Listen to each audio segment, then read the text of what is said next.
Andrea, welcome to the program. I can't wait to dig in to all of your questions in this coaching session.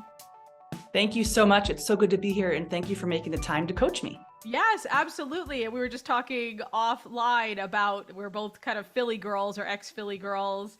And I love those days just coming of age in Philadelphia. We're talking about the North Star, which is this great hole-in-the-wall music venue that I have stories that will never be shared on this podcast. Sure. That's right. So, yep. So I set you up in the introduction in terms of you quit your job as a teacher, right? And to dedicate yourself to this full time, which I love. You've got so many different great programs in terms of retreats, and you've got in-person workshops, you sell paintings. I want to talk today about specifically that course or that lower price point you want to put out. Because I know we talked offline about maybe you doing a membership or a course. First, tell me what price point you're thinking about in terms of, tell me the price point and the course promise of the lower price point of what you want to put out. Okay. Yeah. So the two spotlight courses, I'm thinking they would be somewhere in the range of $129 to $199. And they would be, basically part of my full system when I create the full sort of signature course. Okay. And great. within that course, there's like multiple demos and like handouts and a slide share, like a slideshow. So. Okay. And then what's the promise? Like, I'm not going to be able to paint myself away at this point. Like what will I be able to do at the end of it? Yes. So the spotlight course is focused on color and composition. Okay. So you will not mix mud anymore, because most people will when they mix paint, they'll get brown because it just, if you don't understand color, that's what happens. So you'll know how to mix any color you want to. You'll learn 6 different really compelling composition types. You will be able to, let's see, what else? I mean, those are the big things: create compelling details, create sophisticated color schemes and composition types. Okay, so that's great. So what I'm hearing right now, because I don't know anything about abstract acrylics. Actually, my mom paints. This is like, my mom doesn't listen to this podcast, so it's fine. But my mom is a pretty accomplished painter, and I have got none of her talent. So I'm the writer in the family. But this sounds like something I would have a little bit of knowledge about in painting, to know, like, just the idea of like, you won't mix mud. Like if I actually had tried a hand at acrylic painting, I might say, oh, great, that's exactly what I need. Is that right? Or like, it feels less newbie-ish to me, but you tell me. Yeah. Well, when you start abstract painting, you realize how hard it is, and you realize how hard color is. And so, you get mud all the time, and it's hard to get the color you want, and you end up wasting a lot of paint. So if you do this course, you actually will save paint, because you'll know exactly how to get to that color that you want to get. And so you can't be complete newbies wouldn't understand the importance of this. You'd have to have your hand in painting a little bit, perhaps understand how important it is. Okay. When I taught art classes at my home studio, I had a color course on there that no one signed up for. People tend to want to just jump into abstract painting.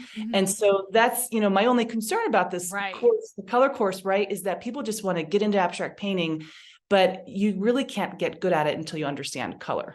Okay, so this is great, because this is my next question. What do people want, and what are they willing to pay for, and what do you know that they need? So are you going to have an issue here? Have you validated the color and composition aspect?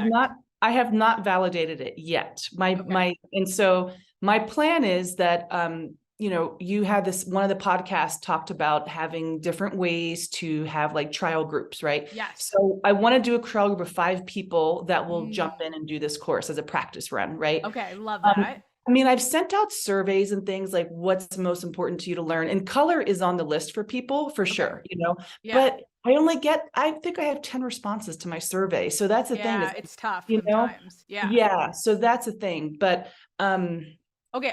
I love this idea, Andrea, of you doing that founding group and that testing group. I want you to charge them. Maybe you charge them half off. Right. And I want you to test some messaging with them too. Because it doesn't have to be get started with abstract acrylics. It could be learn learn the right way is not the right way to say it, but the way, like, you are a painter that sells 2,000 and up paintings, right? So if I'm going to learn something, I want to learn from you. So get whether you're just started, it's kind of like how I market some of my stuff, right? Because, and you're somebody who bought the online course Jumpstart, like, even if you've started your course or if you started painting and you want to know, am I on the right track, and you might be getting frustrated, this is where your expert comes in, and I'm your expert. And Absolutely. That's what I want you. So that's what I want you to try the messaging at. So they're going to get their kind of getting started or how to do it the right way. And then you're going to give them what they want, and then you're going to deliver what they need. And then I love the idea of doing the beta group, because then you're going to ask them, okay, what is it about this class that stands above all the other ones? Like, why would you buy this versus something else? And you're going to get that messaging that is really important, like those benefits that really stand out for people. Yeah. And, I have a question about that, because I thought about, like, as a sort of prerequisite to be in this founding mini testing group, is that you had to have taken another online art course before, for example. Okay. Right. Because you've got to come to it, comparing it to something else. Right. Yeah. And then obviously, like, a commitment of maybe meeting me twice on Zoom, right, with the group to get feedback. But does that sound good to, like, have a little prereq? So I like, so that changes your marketing a little bit, but I actually like that you're pre-qualifying them. This sets you apart a little bit, because one of the questions I had for you is, okay, what sets you apart from, it's a crowded market. Like, let's be honest, right? Yes. So one of the differentiators for you is saying, like, I'm not going to take any bum off the street. You're not bums if you're starting to paint, but you know what I mean? I'm not going to take any, Tom, Dick, or Harry off the street and just teach you to paint. You have to have a baseline. Right. And then, right? So I think that's great. I actually like that as part of your marketing. And maybe they have to fill out a little form, or you could have them enroll and then fill out the form after, and then say, like, okay, or put the deposit down and say, like, I'll let you know if you're accepted. That could be a part of your enrollment, but and maybe you try that out. Maybe you don't try that out for the group of 5, but I think that's a differentiator for you. Mm-hmm. Yeah, well, then it kind of weeds out the sort of more serious students to ones who just want to get 50% off, right? My course. So so I love that. Yeah, okay, that's a good idea. Like, how it changes the marketing aspect. Yeah, how it changes the marketing aspect, and it we're looking for not maybe the elite, but you're looking for somebody who's a little more serious about it, right? And they're not going to be so flip about it, and they really want to get better. Like, that is a great niche. That's a better niche for you. Totally. And that's, from leaving my teaching job of 18 years, like, that's what I wanted to move to, is people who are really interested and passionate about painting. That's who I want to be teaching. So, okay. I love that. that. And then you mentioned also to me that you can have critiques as part of this course. So say it's a live workshop, like you're talking about, and it's 2 times a week on Zoom. How many weeks? Okay. So there's another question for you. So, I have not decided yet, is this course going to be the kind of thing where I'm rolling out a certain lesson once a week, or do they get the whole course, right, in one big lump thing, right? My idea initially was that you would just buy the whole course, you get all the stuff, and then there's a monthly critique that you could bring any painting. You could bring a painting you made, because there are assignments in the course. You could bring a painting that you made from the course, or maybe outside of the course. And then a monthly live class as well. So I guess I would like your recommendation on that. Do you think it's better to have it like a timed, weekly thing, or just have them have access to everything all at once? Okay, so that's so great. So a couple of questions for you then is, like, this is where I'd have the beta, right? And I would interview them. Like, as part of this beta, I would say, like, hey, you get a very nice discount, and I will ask you your feedback, and I would have, like, a separate session that's all about, or at the end of the final session, and just say, like, hey, so how did this work out? So you might go live. I would think about going live. What's the MVP, the minimum viable product that you can do? And maybe it's delivering it live over a few, like, I'm conscious of your price point. So maybe it's you just going live over 2 weeks, right? So twice a week over 2 weeks. And then that last session is you saying, like, okay, did you like the live? Did you feel like you wanted a component that was already recorded? maybe you have one critique, you include one critique in that time. How did you feel about the critiques? They're going to love the critiques, by the way. I think that's something that could set you apart in a crowded field, Andrea. Yes. Yes. And then what would you guys pay for that? So like, do you think this is the right price point? Like, so my price point is a $129 to $199. Do you think that's appropriate? So I would start live with the one critique and then build from there and then see what they want. Okay. Okay. Yeah. And then, so, yeah, go ahead. Okay. So I'm not promising more than the one critique in that founding group, basically. I would say one. And if you want to bonus them, I would not promise more than one. Okay. So, okay. And because again, you're giving them a generous price. So you're going to give them half off. So maybe you give them for $97, you get 2 weeks of classes twice a week, and you get that one critique. Like, I feel like that's really generous. Is that my off base there? No, totally. Yeah, okay. I think so. Yeah. And in exchange for like, love your feedback, and you're going to get a ton of intel about what's working and what's not, and say like, okay, and because these are a little bit savvier art students, you can say, what else are you seeing out there? Like if you were to compare me against some competition or other classes you've taken, what would you say? Why did you take those? Why would you pick me? Right. You're going to get such great intel out of that, because you're right. Like when we don't get the survey information, because, and trust me, I love filling out a good survey. I don't understand. I know, me too. Like, right. I don't know what it is. So, you have two small kids, is that right? You have two, 4 and 6. 4 and 6. Oh, yeah. Tristan's 9. He's like an old man now. Yeah. But I love, as a mom, I love like, bring it on. I want to give you my opinion, right? Anyway, sidebar. Yeah. So when we don't get the survey information that we want, I think having a paid, we call it a paid trial, a paid get-go, paid beta, that is a great way to go to get your intel that you're looking for. Okay. Yeah, I was feeling really guilty because I've been hearing you and Amy Porterfield talking about sort of validating the idea, and like, I guess I haven't done that. So I feel like this is going to be the validation. This will be your validation. Yeah, because if they say forget the color completely, well, that becomes YouTube, upload. It becomes Instagram Reels, right? So like, I feel like nothing's lost at this point. So I'm really excited because I was feeling really guilty about that. And now it feels good. Like, okay, this is the way for me to validate. So yeah. And anybody listening, if you're feeling guilty about the validation, like then do the paid beta, the dirty beta, as Tony Bosch would say, and just get it out there. Like I'd rather you do that and get the intel and get the information you need. Another thing that we talked about is potentially having this stand on its own, right? This lower price point and make you money, especially in the off season, but then having it lead into your in-person retreats and your tourist workshops, and buying paintings from you, and you partnering with local travel agents or local companies that specialize in Santa Fe experiences. Like, could you do more of that? Absolutely. It's such a good idea. It's an idea that I have not thought of, because when I travel, I just Google stuff, right? I don't use travel agents, but I know people still do that. And actually the people that I'm targeting, like this sort of income level to afford one of my paintings, is kind of what I base it on. Yes. They are the ones, right? Those are the people that will book travel agents. That's right. Yes. So I love the idea. Thank you. I'm going to Google that as soon as we're off the call here. Yeah, right. Who else can you partner? Who are the people that getting the word out for Santa Fe, right? And just it doesn't even have to be travel agents. It could be people booking experiences and things like that. Like who is attracting the people with money to your city? Right.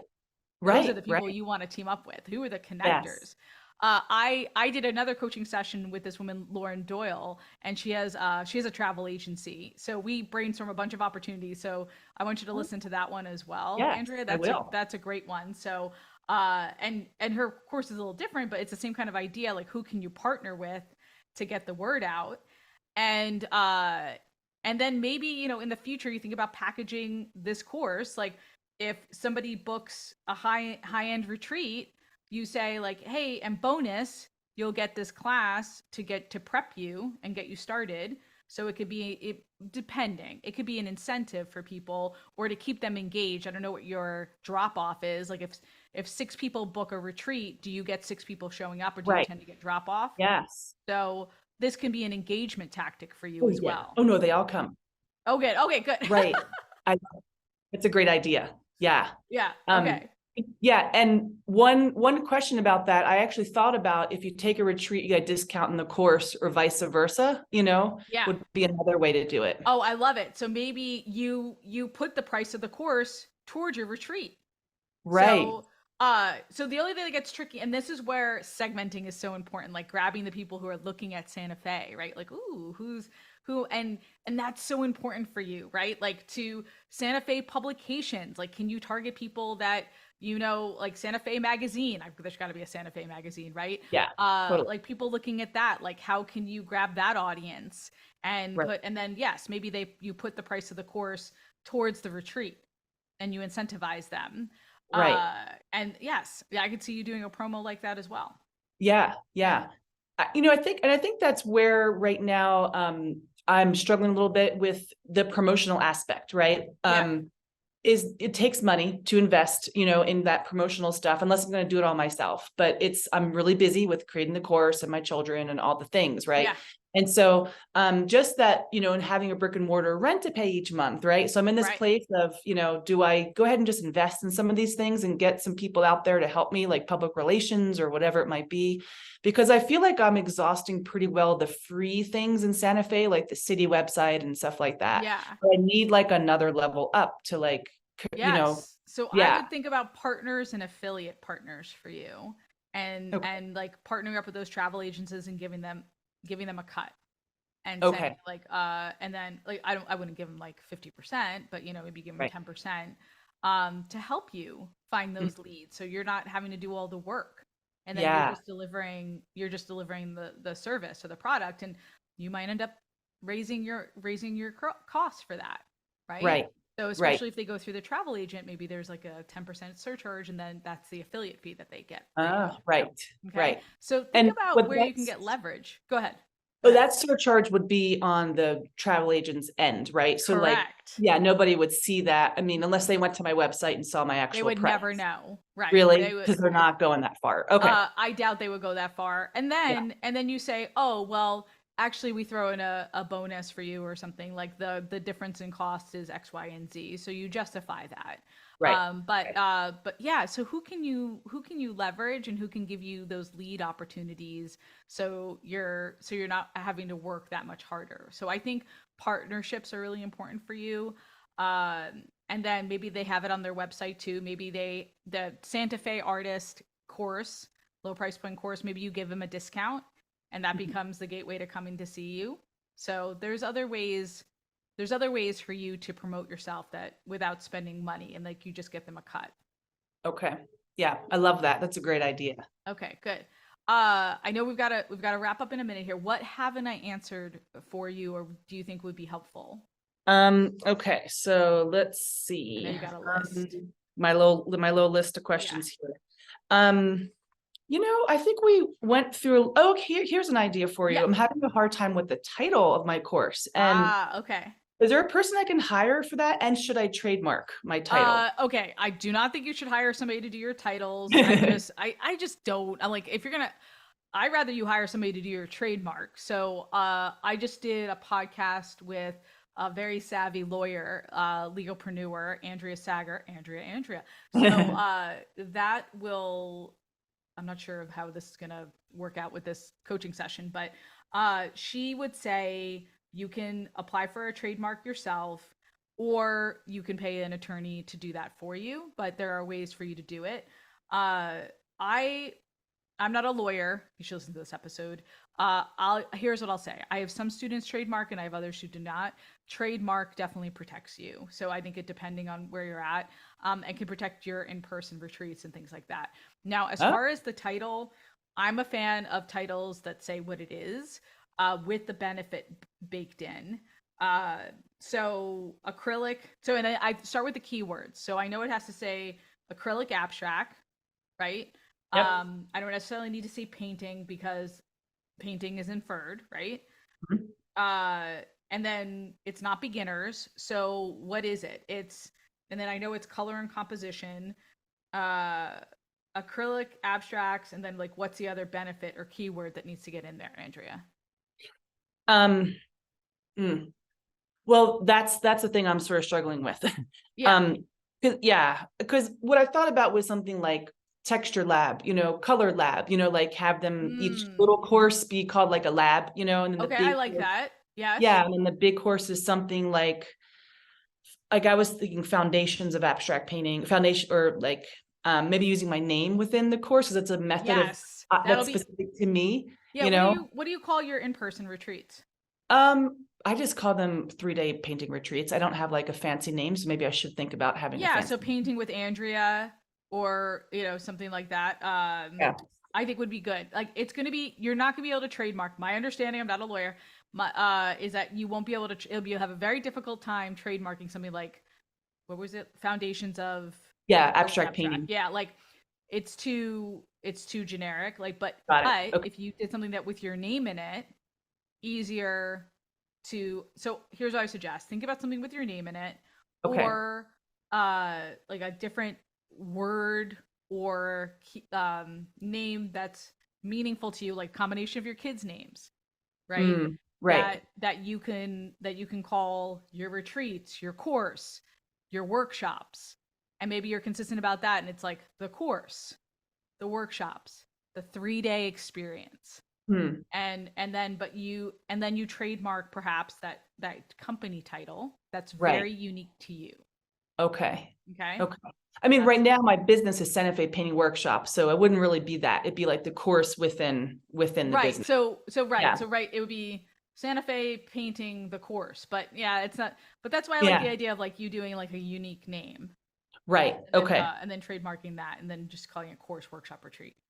Yeah, I mean, I've had other ideas. They feel a little bit cheesy to me, like, get enchanted with abstract painting, for example, but I'm like, oh, cheesy. Yeah, think about a unique name. Okay. Yeah. Okay. Awesome. Okay, awesome. All right, you have to keep in touch and let me know how you're doing and what shook out with your course, and then what name you picked. Okay, I will do that. Yeah. Okay, awesome. Thanks so much for coming by. Thank you so much for having me. I really appreciate it.